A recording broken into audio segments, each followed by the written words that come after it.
Allah Subhanahu wa taala melarang baginda nabinya, melarang rasulnya untuk berani-berani mengharamkan apa yang Allah halalkan.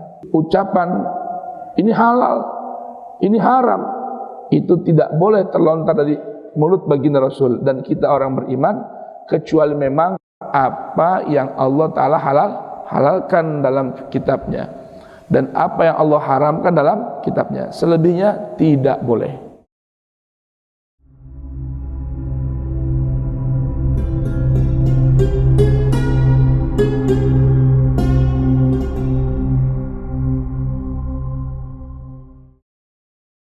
Kita buka Al-Qur'annya Suratul An'am. Ya, kita buka Al-Qur'an Suratul An'am. Halaman 148. Kita buka ayat 150. Kita mulai baca Ummul Qur'an Suratul Fatihah. Bermohon pada Allah Subhanahu wa taala mudah-mudahan Allah jadikan kita min ahlil Fatihah, Allah jadikan kita min ahlil Qur'an, dan Allah Subhanahu wa taala berikan kita bimbingan sesuai dengan bimbingan Al-Qur'an. Ala hadhihi niyah, dan mudah-mudahan tak lupa kita doakan para pembangun, pewakif, pewakaf, dan yang ikut serta mendonasikan hartanya untuk pembangunan masjid ini. Mudah-mudahan yang sudah meninggal dunia Allah Subhanahu wa taala jadikan kuburnya raudhah min riyadil jannah. Allah anugerahkan rahmat, ampunan untuk mereka, dan mudah-mudahan yang masih hidup Allah anugerahkan balasan yang sempurna, dan Allah berikan rezeki yang terbuka yang lebih banyak dari apa yang dia keluarkan dalam berinfakkan hartanya. Dan tak lupa kita doakan mudah-mudahan pembangunan pemasangan kanopi Masjid Al-Mahdi ini Allah segera rampungkan sebelum Ramadan.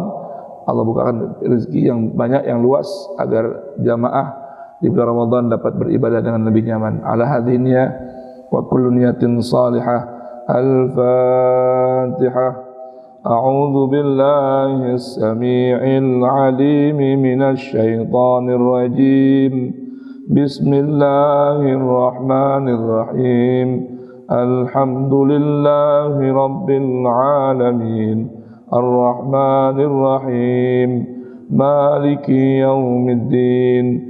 Iyyaka na'budu wa iyyaka nasta'in. اهدنا الصراط المستقيم صراط الذين أنعمت عليهم غير المغضوب عليهم ولا الضالين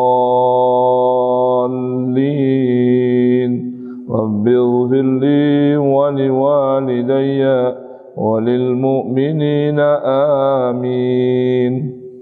أعوذ بالله السميع العليم من الشيطان الرجيم. قل فلله الحجة البالغة فلو شاء لهداكم أجمعين. قل هلم شهداءكم الذين يشهدون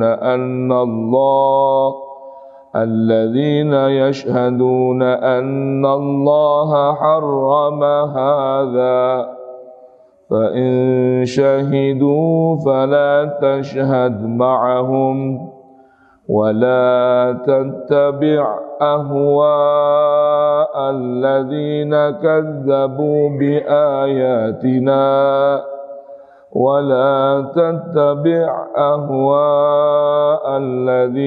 كذبوا بآياتنا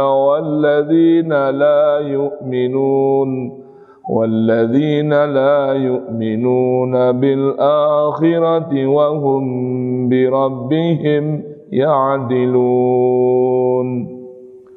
قل تعالوا أتل ما حرم ربكم عليكم ألا تشركوا به شيئا وبالوالدين إحسانا ولا تقتلوا أولادكم من إملاق نحن نرزقكم وإياهم ولا تقربوا الفواحش ما ظهر منها وما بطن ولا تقتلوا النفس التي حرم الله إلا بالحق ذلكم وصاكم به لعلكم تعقلون ولا تقربوا مال اليتيم إلا بالتي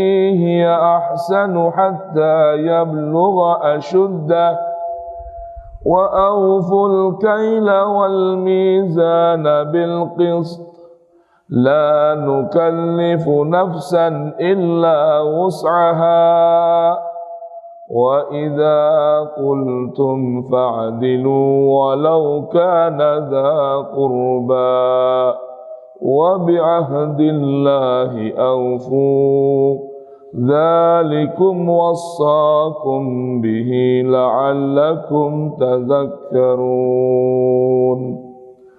وأن هذا صراطي مستقيما فاتبعوه ولا تتبعوا السبل فتفرق بكم عن سبيله ذلكم وصاكم به لعلكم تتقون ثم آتينا موسى الكتاب تماما على الذي أحسن وتفصيلا لكل شيء وهدى ورحمة لعلهم بلقاء ربهم يؤمنون وهذا كتاب أنزلناه مبارك فاتبعوه واتقوا لعلكم ترحمون صدق الله العظيم اللهم ارحمنا بالقرآن واجعله لنا إماما ونورا وهدى ورحمة اللهم ذكرنا منه ما نسينا وعلمنا منه ما جهلنا وارزقنا تلاوته آناء الليل وأطراف النهار واجعله لنا حجة يا رب العالمين والحمد لله رب العالمين. Bismillahirrahmanirrahim. Alhamdulillahi rabbil alamin wassalatu wassalamu ala sayyidil mursalin sayyidina wa maulana Muhammadin wa alihi tayyibin at-tahirin wa ashabihil ghurril mayamin wa tabi'ihim bi ihsanin ila yaumiddin. Subhanaka la ilma lana illa ma 'allamtana innaka antal alimul hakim wa la haula wa la quwwata illa billahil aliyyil azim. Wa rabbi shrah li sadri wa yassir li amri wahlul 'uqdatan min lisani yafqahu qawli. Rabbana atina min ladunka rahmatan wa hayyi lana min amrina rasyada. Rabbana zidna ilman hab lana hukman 'allimna min ladunka ilman tawaffana musliman wa alhiqna bis salihin wa akhiru da'wana alhamdulillahi rabbil alamin. Ma'asyiral hadirin dan hadirat jamaah Masjid Al-Mahdi yang dirahmati Allah Subhanahu wa taala, bil khusus berunda kita Al-Ustaz Al-Habib Ali bin Ahmad Al-Haddad hafizahullah wa ra'ah wa mata'ana bituli hayatihi wa nafa'ana bih. Para jamaah sekalian rahimakumullah, pagi hari ini kita menyambung masih dalam kajian renungan Al-Quran dengan tajuk baiknya amal bergantung dengan baiknya ucapan. Nah, atau panduan dalam bertutur kata. Panduan Al-Quran dalam bertutur kata. Nah, di kesempatan pagi hari ini kita akan merenungkan bagaimana Allah Subhanahu wa ta'ala mengajarkan baginda Rasulnya, menuntun baginda Rasulnya dalam bertutur kata di seputar apa-apa yang Allah Ta'ala haramkan. Maknanya, maksud dari tema pagi hari ini kita akan belajar bagaimana Allah Subhanahu wa Ta'ala melarang baginda nabinya, melarang rasulnya untuk berani-berani mengharamkan apa yang Allah halalkan. Rasul dilarang. Ketika ada orang-orang, khususnya ahlul kitab, yang menghalalkan apa yang Allah haramkan atau mengharamkan apa yang Allah Ta'ala halalkan, maka Rasulullah Nabi kita Muhammad sallallahu alaihi wasallam dipandu oleh Allah untuk tidak berani secara independen, ya, mandiri untuk mengharamkan sesuatu apa yang Allah halalkan. Jadi ucapan ini halal, ini haram, itu tidak boleh terlontar dari mulut baginda Rasul dan kita orang beriman, kecuali memang apa yang Allah Ta'ala halalkan dalam kitabnya dan apa yang Allah haramkan dalam kitabnya. Selebihnya tidak boleh. Jelas ini? Allah Subhanahu wa ta'ala dalam Qur'annya surat Al-An'am ayat 149 berfirman kepada Rasulnya, Qul, ucapkan ini. Qul, katakan ini. Qul, tuturkan ini wahai Rasulku. Nah, di Al-Quran kalau ada terjemah katakan ya Muhammad, itu perlu diganti ya. Kenapa? Karena Allah tidak pernah memanggil beliau sallallahu alaihi wasallam dengan panggilan ya Muhammad, tidak pernah. Anda boleh buka Al-Quran sebagai neraca ukur kebenaran. Dalam Al-Quran tidak akan kita jumpai Allah memanggil beliau, sang dutanya, sang nabinya, sang kekasihnya dengan panggilan ya Muhammad. Tidak ada. Nabi-nabi yang lain ada, Allah panggil dengan panggilan ya Adam, ya Musa, ya Nuh, ya. Namun khusus untuk beliau tidak pernah. Maka kita orang yang beriman harus meniru apa yang Allah Ta'ala ajarkan. Jangan kita secara akal kita, keinginan kita, hawa nafsu kita melakukan sesuatu yang tidak ada panduannya dalam Al-Quran. Maka kalau ada terjemah Al-Quran, katakan ya Muhammad, itu ganti itu. Ganti, katakan wahai Rasulku Muhammad, boleh. Wahai Rasulullah, itu lebih bagus ya. Wahai utusanku, itu boleh. Naam. Qul, katakan, perhatikan ini. Lihat bagaimana Allah Ta'ala mengajarkan nabinya untuk berkata. Qul, katakan ini. Wahai Rasulku, katakan. Apa itu? Falillahil hujjatul balighah. Falillahil hujjatul balighah. Maka hanya milik Allah, itu maknanya. Falillahi itu maknanya takhsis. Falillahi, maka hanya milik Allah, hanya wewenang Allah, tidak boleh untuk yang lain. Itu maksudnya begitu. Apa itu yang milik Allah? Al-hujjatul balighah. Al-hujjatul balighah. Terjemahnya itu apa? Alasan. Sebetulnya ini kurang pas. Al-hujjatul balighah, al-hujjah artinya argumen. Argumen.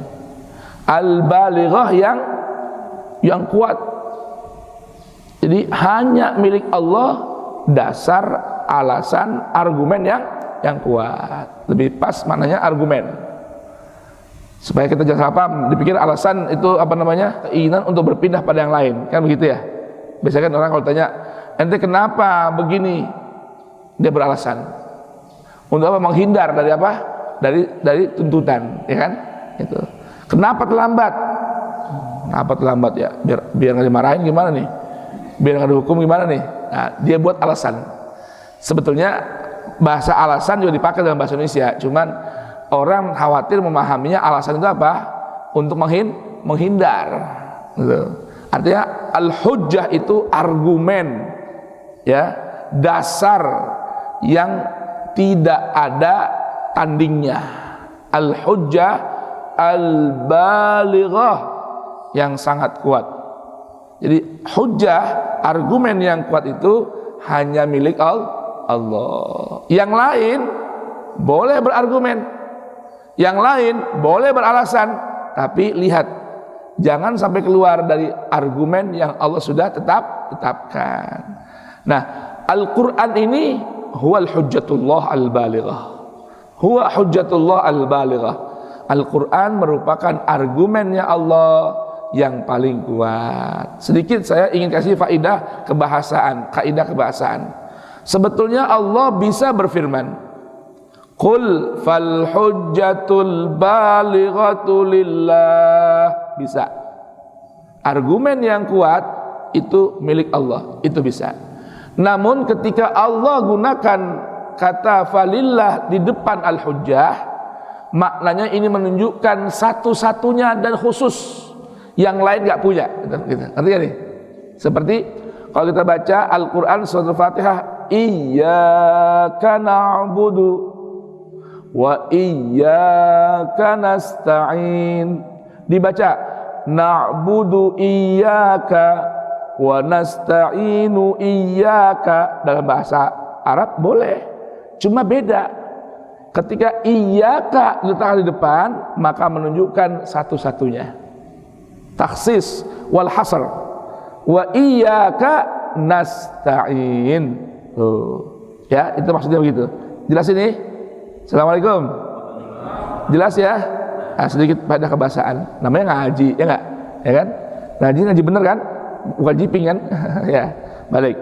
Falillahil hujjatul balighah. Maka hanya milik Allah argumentasi yang kuat, argumentasi yang menyampaikan pada tujuan. Kalau bahasa kita, argumen yang skakmat. Udah. Tuh, bahasa kita begitu. Tak terbantahkan. Cakep bahasanya nih. Ya, argumen yang balighah artinya yang tidak bisa terbantahkan. Itu milik Allah. Argumen saya masih boleh dibantah. Argumen Habib sekalipun masih boleh dibantah. Tapi kalau sudah argumennya Allah, tidak boleh lagi dibantah. Baik. Falau syaa lahadakum ajmain, maka sekiranya Allah berkeinginan, lahadakum ajmain, pasti Allah ya akan berikan petunjuk pada kalian semuanya. Tapi rupanya Allah tidak memiliki masyiah itu. Allah tidak menginginkan itu, karena Allah menginginkan manusia ini berusaha. Allah bisa bikin semua orang dapat petunjuknya, nggak ada yang kafir, nggak ada. Tapi Allah nggak mau begitu. Allah ini memberikan kita akal untuk kita gunakan, mencerna, melihat, memandang, merenung, dan mengikuti kebenaran yang sudah Allah Subhanahu wa Ta'ala berikan hujahnya dalam Al-Quran. Jelas ini? Baik. Nah, berikutnya ayat apa? Tentang kondisi orang-orang yang ingin mengharamkan sesuatu apa yang Allah tidak haramkan. Allah berfirman kepada Rasulnya, Qul, bacakan ini wahai Rasulku,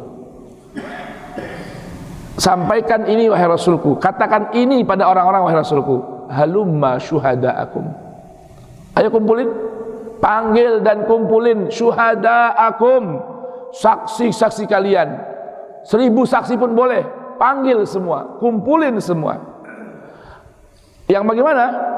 Alladzina yashhaduna annallaha harrama hadza, yang mereka semua siap bersaksi bahwa Allah Ta'ala mengharamkan ini. Apa tuh ininya sini? Sesuatu yang Allah tidak haramkan. Tapi orang bersaksi semua Allah haramkan ini. Yang satu bilang Allah haramkan, yang satu Allah haramkan. Tidak. Sekalipun 1000 orang, 1.000.000 orang bersaksi bahwa Allah mengharamkan sesuatu yang Allah tidak haramkan dalam Al-Quran. Catat ini kaidahnya. Jadi kita nggak boleh ikut serta, mendukung, bersaksi, menyaksikan bahwa ada orang yang berani mengharamkan sesuatu apa yang Allah tidak haramkan dalam Al-Quran. Nggak boleh itu. Nah, makanya nggak boleh sembarangan bilang ini haram ini. Ketika ada seorang ustadz misalnya, kiai, profesor sekalipun bilang ini haram, tanya Prof, kiai, ustadz, antum bilang ini haram, mana hujahnya dalam Al-Quran? Jelas ini. Tanya mana hujahnya dalam Al-Quran. Jangan berkata ini halal, ini haram, tapi tanpa ada hujah, argumen, alasan ya dalam Al-Quran. Nggak boleh itu. Ini kita sudah begitu kan, biasa kan. Ini haram ini, nggak boleh ini haram ini. Kecuali istilah haramnya terlarang menurut pandangan orang-orang sekitar, gitu. Paham ini? Ya, bahasa kampung kita haram secara urfi. Haram secara urfi. Kalau udah menyebutkan haram di sisi Allah Ta'ala, mana dalilnya, mana hujahnya dalam Al-Quran? Tunjukkan. Kalau tidak, karena Nabi sendiri dilarang oleh Allah. Sekalipun orang-orang bersaksi annallaha harrama hadza, fa in syahidu, kalau mereka semua bersaksi itu, para syuhada tadi bersaksi, ya sepakat Allah haramkan ini, Allah haramkan ini. Allah bilang pada Rasulnya, fala tashhad ma'ahum, jangan kamu bersaksi bersama mereka. Nabi dilarang ikut bersaksi, menjadi saksi ucapan orang-orang, perkataan orang-orang yang Allah Ta'ala katanya haramkan ini, haramkan itu. Nabi tidak boleh ikut bersaksi, kecuali bila memang Allah Ta'ala sebutkan keharamannya dalam Al-Quran. Jelas ini? Ya, ini mulai dibiasain nih ucapan. Karena ingat ya, ucapan itu tanggung jawabnya besar di sisi Allah Subhanahu wa Ta'ala. Ya, setiap ucapan akan dimintakan pertanggungan jawab. Apalagi mengatasnamakan Tuhan, mengatasnamakan agama. Lalu mengatakan ini haram tanpa ada hujah dalam Al-Quran. Jelas ya? Baik.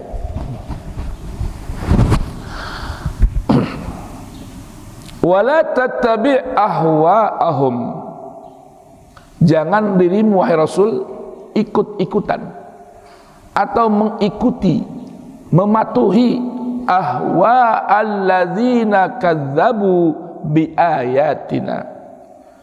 Mengikuti apa? Rasul dilarang mengikuti apa? Dilarang mengikuti keinginan-keinginan orang-orang yang telah berani mendustakan ayat-ayat Allah. Nabi dilarang ngikutin keinginan pasar. Nabi dilarang mengikuti keinginan orang-orang sekitar. Nabi dilarang mengikuti hawa nafsunya orang yang telah mendustakan ayat-ayat Allah. Saya pernah berikan sebuah penjelasan apa maksud mendustakan ayat Allah. Kata dalam Al-Quran kadzaba beda dengan kadzaba. Ya, kadziba yakdzibu atau kadzaba yakdzibu, artinya bohong, nggak percaya, dusta. Tapi kalau maknanya kadzaba yukadzibu, artinya mempercayai sesuatu tapi tidak mengikutinya. Itu maknanya apa? Mendustakan. Iya ini benar, tapi gua ogah ngikut. Nah, itu namanya apa? Itu namanya kadzabu. Bagaimana ayat ini? Al-Quran ini benar. Ente percaya ini kalam Allah? Percaya. Ente percaya Al-Quran benar? Benar, percaya dah. Ikutin dong. Ogah tuh. Paham kan ya? Ya.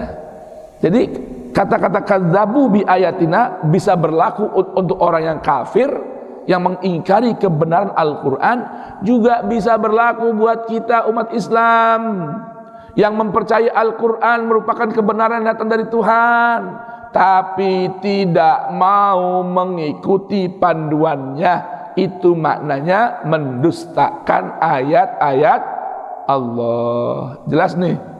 Jelas? Al-Quran bilang A, tapi kita ngikutin yang lain. Tuh, Al-Quran bilang jangan, tapi kita langgar larangannya. Itu namanya mendustakan ayat-ayat Allah. Dalam bahasa Al-Quran, kadzabu bi ayatina. Tuh. Jamaah sekalian, maksud penjelasan ini untuk apa sih? Supaya kita termotivasi untuk mempelajari, ya, mengikuti Al-Quran. Tuh, itu tujuannya. Sekarang bagaimana kita bisa tahu kita ini membenarkan Al-Quran, tasdik bil Quran, ataukah takdzib dengan Al-Quran? Caranya pelajari dulu Al-Quran. Ini namanya ajakan untuk, ya, mengikuti skala prioritas. Skala apa? Prioritas. Apa tuh skala prioritas? Kita harus tahu dulu mana yang paling penting di antara yang penting. Tuh, mana yang tidak penting di antara yang penting. Itu namanya skala prioritas.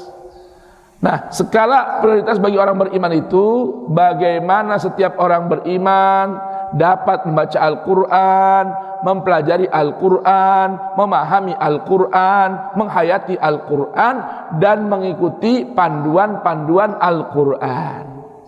Nah, cuma sayangnya di tengah umat Islam ini skala ini berubah. Umat Islam sejak dini sudah dijauhkan dari Al-Quran dengan dalih, nggak bisa kita belajar Quran dulu, nggak bisa kita langsung memahami Al-Quran dari Al-Quran, kita mesti belajar buku-buku ulama dulu. Akhirnya nggak sempat belajar Quran. Jelas ini? Dari sejak dini kita sudah dibiasakan dengan mengenal khilafiyah, perselisihan, perbedaan. Tuh, dari sejak kecil. Ini tata cara sholat menurut madhab kita. Lalu ketika ada murid bertanya, kalau ikut madhab lain gimana? Oh, nggak boleh sholat ikut madhab lain. Begitu katanya. Nanti nih, berwudu ini cara kita, ini yang benar, yang lain nggak benar. Oh, nggak diperkenalkan sejak awal. Inilah panduan wudu dalam Al-Quran. Lalu kenapa ada perbedaan? Karena perbedaan ulama dalam memahami hal yang bersifat multi tafsir, multi faham, maka mereka berselisih. Tuh, gitu. Itu boleh dikenal kayak gitu. Kita kagak. Betul nggak nih? Ya kan? Kita sejak kecil udah belajar apa? Belajar fikih misalnya. Fikih salat menurut, nah, itu ya, menurut mazhab Syafi'i. Padahal buku fikihnya itu bukan mazhab Syafi'i, yang ada mazhab Syafi'iyah, pengikut-pengikut Imam Syafi'i yang sudah pun mereka sudah banyak keluar dari qawaid Imam Syafi'i. Mereka berijtihad sendiri. Itu ada. Sayang itu sayangnya. Kita nggak diperkenal sejak awal untuk bagaimana interaksi langsung dengan Al-Quran dalam memahami hukum maupun hikam. Hukumnya apa sih? Hukum itu apa? Ketetapan dalam ranah fikih. Ya. Kalau hikam, hikmah-hikmah, panduan-panduan yang berisikan di apa, hikmah artinya pelajaran-pelajaran di luar fikih. Itu begitu. Ini yang real begitu. Kenyataan begitu kenyataannya. Sayangnya itu sayangnya. Nah, sekarang kita nih dari kecil nggak diperkenalkan nih yang Allah Ta'ala haramkan dalam Al-Quran. Udah belajar belum? Bapak-bapak di kampung kira-kira belajar belum hal-hal yang diharamkan Allah dalam Al-Quran? Belajar belum? Belum kan? Nah, ada belajar begitu? Nggak ada. Coba contoh nih, ini sekarang kita dengarkan ya. Allah sebutkan hal-hal yang Allah Ta'ala haramkan. Bapak renungan coba. Ini pelajaran kayak gini, simple, ringkas, tapi sayang nggak nyampe di telinga dan hati orang beriman pada umumnya. Yang lain yang dibahas. Ya, baik. Sekarang Allah sambung lagi nih. Wala tattabi ahwa alladzina la yu'minuna bil akhirah. Jangan kamu ikutin juga orang-orang yang mendustakan ayat-ayat Allah, juga orang-orang yang tidak beriman kepada akhirat. Ajib, apa makna beriman pada akhirat? Apakah kita makna beriman pada akhirat percaya doang atau gimana? Kita cuma tahu percaya pada hari akhirat, percaya ada surga, ya, percaya ada neraka, percaya ada hisab, ya kan? Tapi nggak diberitahukan esensi apa tujuan maksud dari mengimani surga, mengimani neraka, mengimani hisab, nggak ditanamkan kepada umat tentang hal ini. Padahal makna iman, ulama aja menjelaskan. Makna iman artinya at-tasdiq, pembenaran. Artinya apa? Ketika mengimani adanya surga, maka konsekuensinya harus tahu, meyakini dan mengikuti nantinya apa hal-hal yang dapat menghantarkan kepada surga. Amal-amal apa yang masukkan kita ke dalam surga. Ketika beriman kepada neraka, maka diajarkan apa itu hal-hal yang dapat menyebabkan kita masuk dalam neraka. Itu maknanya iman. Jadi muncul pembenaran dalam hati, berucap, bersikap, bertindak, gak akan berani. Kenapa? Setiap mengucapkan hal yang terlarang, konsekuensinya neraka. Setiap mengucapkan hal-hal yang disuka, maka menghantarkan ke surga. Itu makna iman. Rata-rata orang cuman urusan beriman ini percaya doang, tapi esensinya atau konsekuensinya nggak dijelaskan. Ini PR tersendiri. Naam, wahum birabbihim ya'dilun. Dan Nabi dilarang oleh Allah Ta'ala mengikuti keinginan orang-orang, ya, satu, yang mendustakan ayat Allah, dua, yang tidak beriman pada hari akhir, ketiga, tidak boleh mengikuti keinginan orang-orang yang selalu melenceng, menjauh dari Allah Subhanahu wa Ta'ala. Nah, sekarang Allah Subhanahu wa Ta'ala ajarkan pada Rasulnya untuk mengatakan pada umat apa saja yang Allah Ta'ala haramkan. Nah, dengar nih. Qul, katakan, ucapkan wahai Rasulku, ta'alau, ayo ke sini, kumpul kemari. Untuk apa? Atlu ma harrama rabbukum alaikum. Aku akan bacakan pada kalian. Lihat Rasul nih, aku akan bacakan, tilawahkan pada kalian. Berarti kalau tilawahkan, ini sumbernya dari Allah. Ya, Nabi nggak bilang aqulu lakum, nggak. Atlu ma harrama rabbukum alaikum. Aku akan tilawahkan ke hadapan kalian apa yang Allah haramkan Tuhan kalian atas kalian. Apa saja sih yang Allah haramkan terhadap kalian? Satu, alla tusyriku bihi syai'a. Alla tusyriku bihi syai'a. Jangan dirimu menyekutukan Tuhan dengan yang lain. Tuh, haram tuh. Haram menyekutukan Allah dengan selainnya. Apa saja? Apa saja. Apalagi yang enggak sebanding dengan Allah. Sedangkan tidak ada sesuatu di kehidupan kita ini, di hadapan mata kita ini, yang sebanding dan layak disandingkan, apalagi ditandingkan dengan Allah. Saya ulang, di kehidupan dunia ini, di hadapan mata kita, tidak ada sesuatu pun yang boleh disandingkan dengan Allah, terlebih dijadikan tandingan bagi Allah. Tidak ada. Kenapa? Karena yang ada ini semua dunallah, di bawah Allah.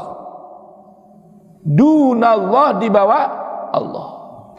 Karena semua ini dicipta oleh Allah, maka tidak mungkin menyekutukan, menyandingkan, terlebih membandingkan atau mentandingkan sesuatu yang dicipta dengan yang mencipta. Itu maksudnya yang Allah gambarkan dalam walam yakun lahu kufuan ahad.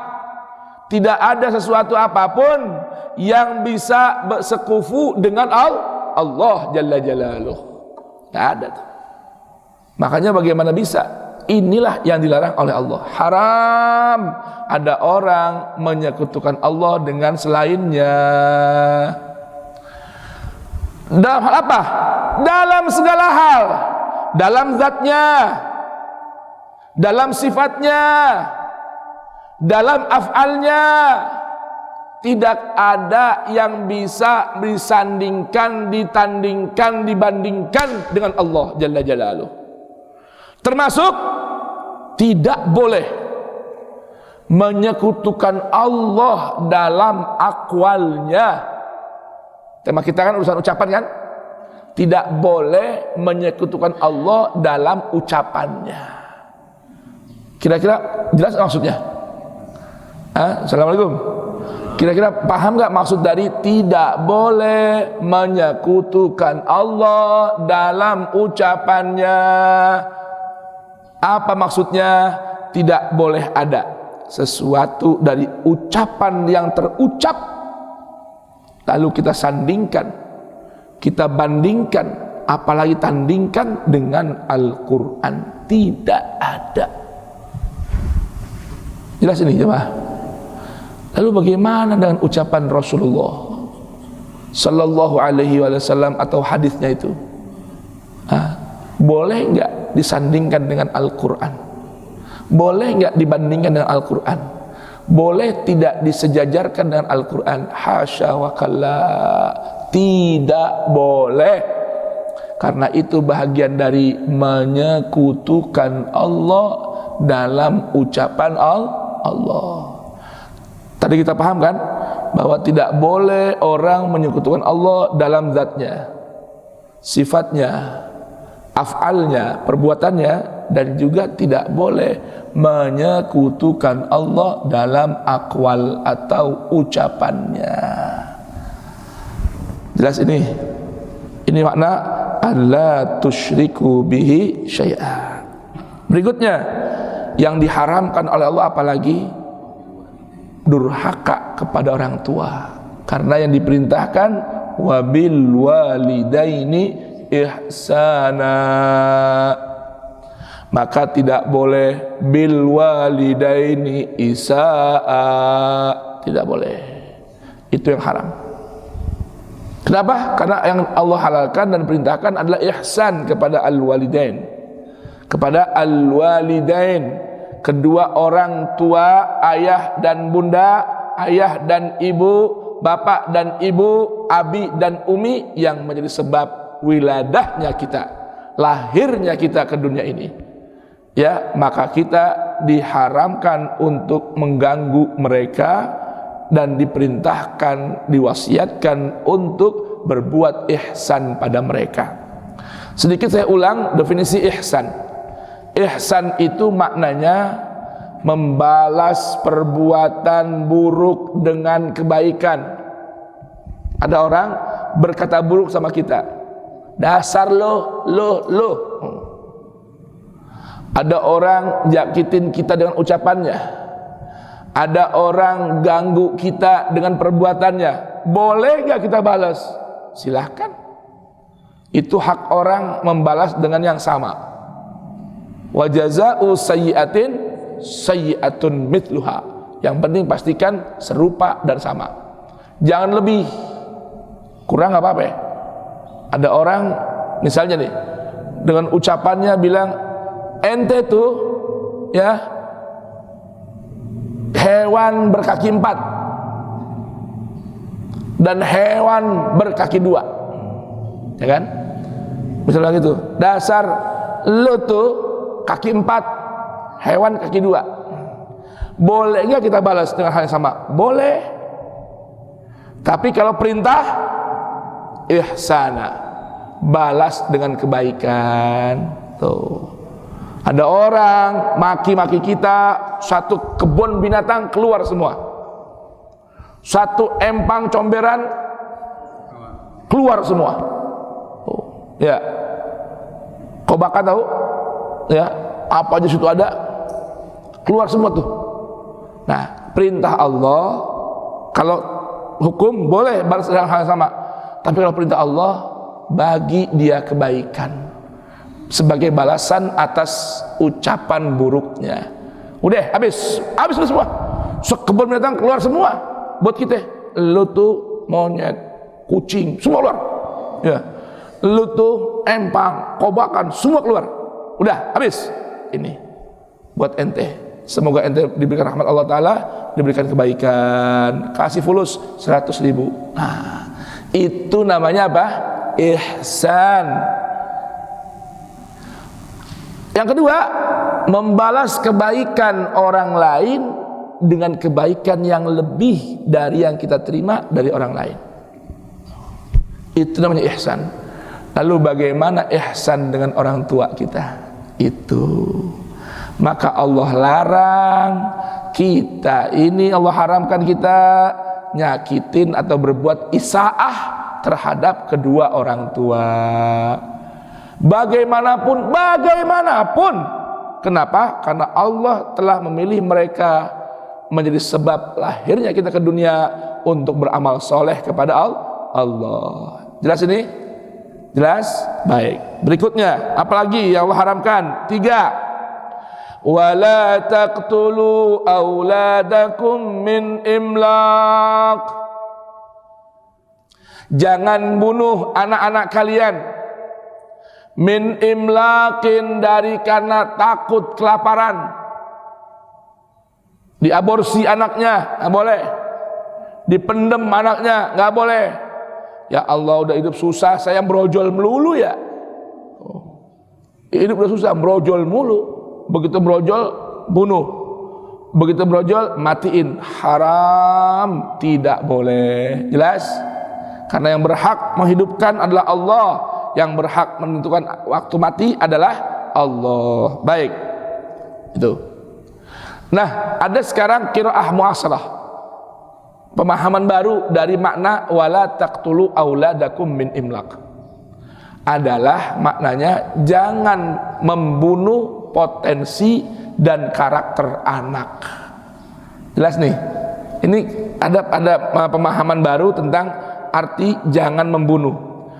Kan nggak mungkin juga kalau orang sekarang membunuh fisik, mungkin nggak? Ini zaman dulu kan, waktu ayat itu kan zaman orang suka bunuh fisik, ya anak. Sekarang kira-kira ada orang tua, orang beriman yang bunuh anaknya secara fisik? Ada nggak? Ada, cuman itu nggak umum. Ya. Lalu sekarang ada makna baru dari larangan membunuh anak, ya, yang bukan fisiknya, tapi membunuh karakter anak. Membunuh potensi kembang pikiran anak, dibunuh oleh orang tua. Kenapa? Takut kelaparan. Apa itu jemaah? Nih saya kasih contoh. Ini yang sekarang paling banyak berlaku nih. Kita punya anak, contoh di sekolah nih, di madrasah anak kita sekolah.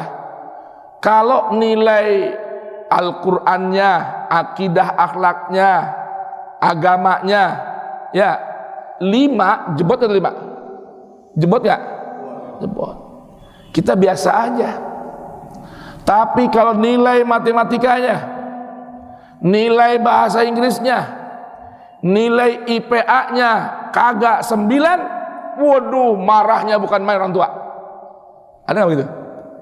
Ada nggak begitu? Itu diantara makna membunuh anak. Itu. Tapi kalau nilai agamanya 3, 4, 5, biasa aja. Kalau nilai matematika jelek, waduh, dimarah-marahin. Ini karakternya dibunuh. Karakter apa? Naluri ketuhanan dia. Jamaah jadi begini ya. Dalam diri setiap manusia ini, saya anda semua ada beberapa naluri yang Allah sudah tanamkan dalam diri kita. Naluri. Yang pertama, naluri namanya gharizah at-tadayyun. Naluri mencari Tuhan. Naluri ingin mengenal agamanya yang dia yakini. Setiap orang punya. Yang kedua, gharizah an-nau, naluri suka kepada orang lain, lawan jenisnya, itu namanya naluri. Ada namanya gharizatul baqa, naluri ingin bertahan hidup. Gharizatul haya, naluri ingin terus hidup, itu ada. Nah, dengan seorang tua yang tidak membimbing anaknya untuk mengenal Tuhan dengan bermacam medianya, itu bahagian dari membunuh karakter anak. Ngerti nih? Dia takut anaknya kalau nggak pinter bahasa Inggrisnya. Dia takut anaknya kalau nggak pinter matematikanya. Dia takut anaknya kalau nggak pinter sainsnya. Takut apa? Takut nggak bisa kerja, takut nggak bisa makan, betul nggak? Ayo begitu orang tua. Takut anak-anaknya nggak pinter belajar umumnya, nggak pinter bahasa Inggrisnya. Lo kudu pinter sekarang lo. Kalau kagak susah hidup lo. Innalillahi wa inna ilaihi rajiun.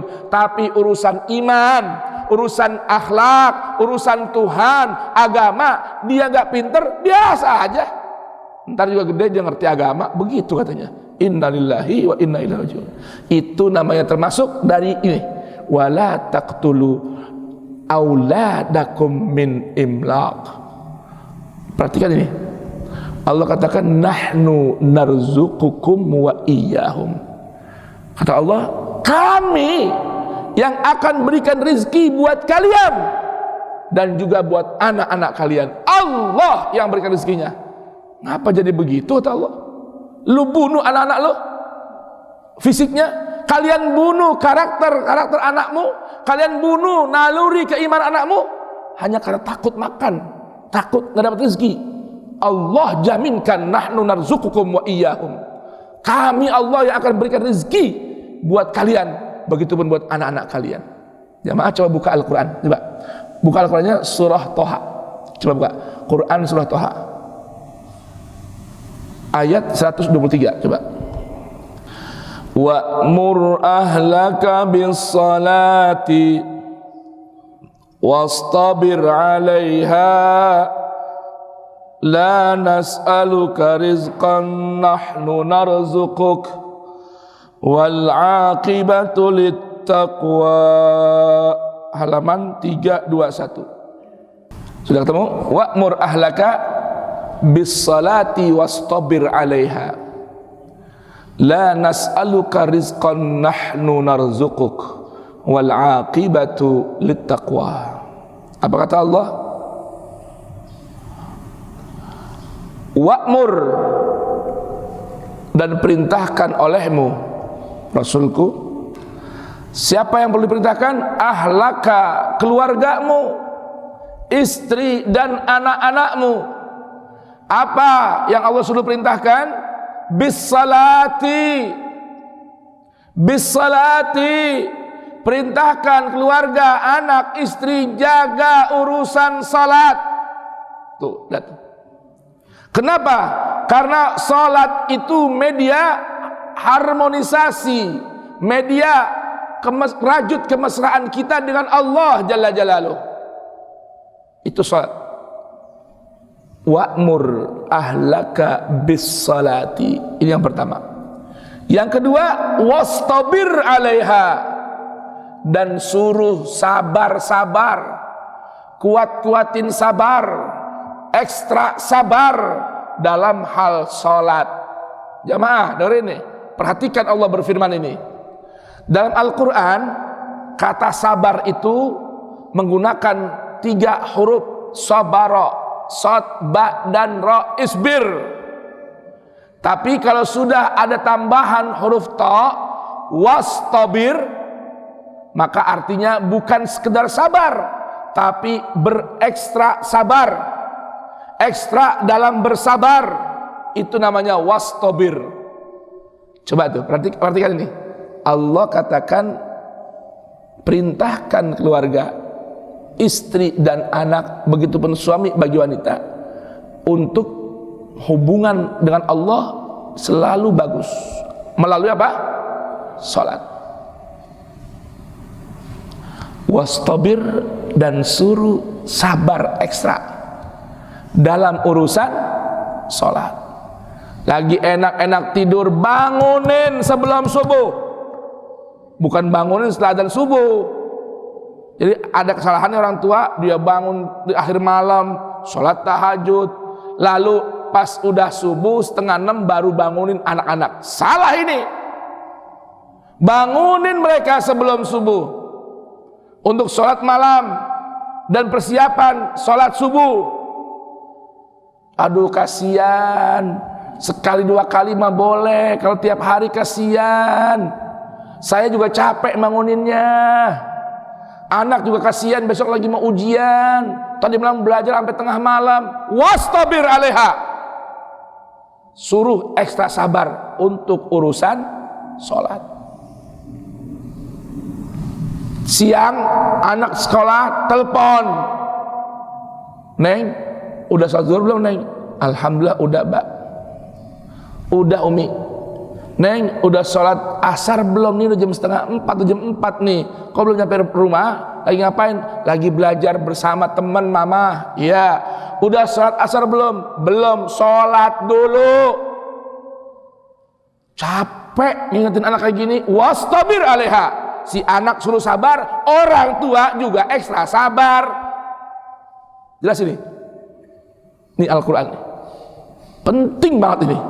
Jangan sampai lupa. Dulu ada seorang bunyai, Pak. Bunyai artinya apa? Istri kiai kan.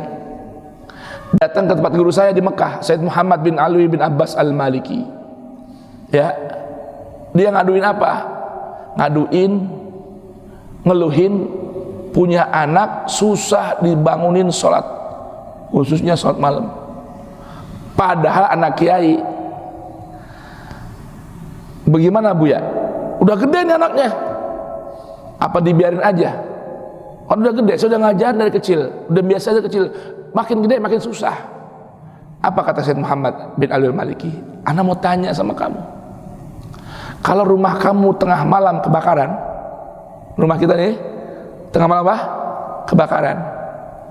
Anak kita lagi tidur tuh yang tadi, dibangunin susah banget. Saya mau tanya kata Abu ya, ente tinggal pergi di rumah yang sedang kebakaran atau siram air paksain biar bangun? Pak, gimana jawabannya kira-kira? Hah? Siram. Kenapa disiram? Biar bangun. Biar apa? Biar selamat. Bentuk kasih sayang bukan? Karena sayang kan? Itu juga sama. Kenapa kebakaran lebih ringan untuk kamu ketimbang api neraka buat anak-anak kamu? Jelas ini? Jelas ini? Oh. Satu. Yang kedua, di ayat ini pelajarannya apa? Dengerin. Kalau kita suami, istri, anak-anak, penghuni rumah menjaga hubungan baik dengan Allah lewat salat walaupun dipaksa-paksa, dengar kata Allah. Nahnu narzuqukum la nas'aluka rizqan nahnu narzuquk. Ingat ya. Aku nyuruh, kata Allah tadi, aku nyuruh kamu, perintahkan keluarga untuk sholat dan ekstra sabar, bukan minta rezeki dari kamu, bukan. Nahnu narzuquk, kami yang akan berikan dirimu rezeki.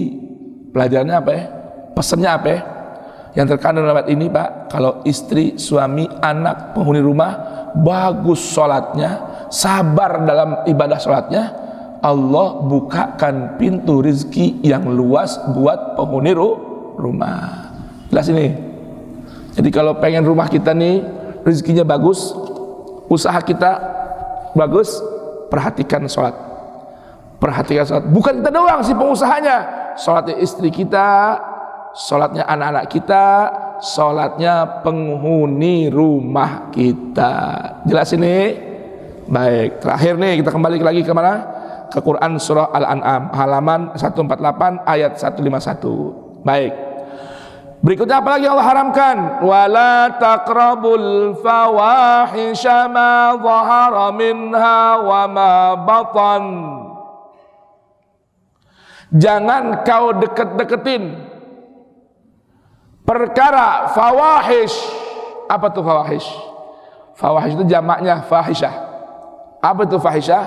Perbuatan dosa yang melibatkan pihak lain juga merugikan pihak lain. Itu namanya fawahish. Zina, mencuri, selingkuh, korupsi, itu masuk dari bagian fawahish.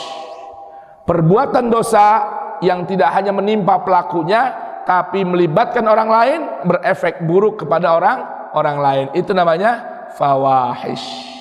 Lihat, Allah tidak mengatakan jangan lakukan fawahish, tapi Allah katakan jangan dekat-dekat dengan fawahish. Nah, ini namanya dalam istilahnya Pak, fiqhul ihtiras, fikih kehati-hatian. Jadi Allah nih dalam banyak Al-Quran banyak ayat tentang wala taqrabu, wala taqrabu, wala taqrabu, fajtanibu, fajtanibu, jajtanibu. Itu sebuah pesan tentang apa? Tentang warning kehati-hatian. Allah tidak langsung mengatakan perbuatannya, tapi Allah cukup cegah jangan mendekat padanya. Jelasin ya. Contohnya, wala taqrabuz zina innahu kana fahishatan wa sa'a sabila. Zina itu fahisha. Allah katakan, bukan Allah katakan jangan kerjakan zina, tapi lebih dahsyat lagi, Allah haramkan zina dengan jangan dekat-dekat dengan zina. Jelas ya? Berikutnya, baik yang tampak maupun yang tersembunyi. Apalagi yang haramkan? Wala taqtulun nafsallati haramallahu illa bil haq. Jangan kau bunuh jiwa yang Allah haramkan untuk dibunuh kecuali dengan alasan yang dibenarkan oleh al-haq yang maha benar. Jangan membunuh jiwa yang Allah haramkan untuk dibunuh kecuali yang sudah dibolehkan oleh al-haq. Dzalikum, yang demikian itu apa tadi?